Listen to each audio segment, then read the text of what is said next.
Hər vaxtınız xeyir olsun. Gündəm xəbərin ənənəvi olaraq günün hava haqqında məlumatını diqqətinizə çatdıracağıq. Bugün noyabrın 21-idir və noyabrın 22-sində olan hava haqqında məlumatı Milli Hidrometeorologiya Xidməti açıqlayıb və diqqətinizə çatdırırıq ki, sabah Bakıda və Abşeron yarımadasında hava şəraiti dəyişkən buludlu olacaq, arabir tutulacaq. Əsasən gün yağmursuz keçəcək, lakin gecə və səhər bəzi yerlərdə zəif duman olacağı ehtimal edilir.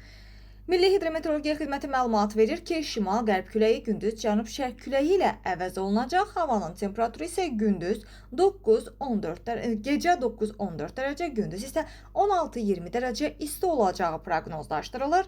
Azərbaycanın bölgələrinə gəlincə, rayonlarda da hava əsasən yağmursuz keçəcək, lakin arabir duman olacağı gözlənilir və şərq küləyi əsəcək. Havanın temperaturu isə gecə 5-10 dərəcə, gündüz isə 17-21 dərəcə isti olacağı proqnozlaşdırılır. Dağlarda isə gecə 1-6 dərəcə isti, gündüz isə 12-17 dərəcə isti olacağı proqnozlaşdırılır.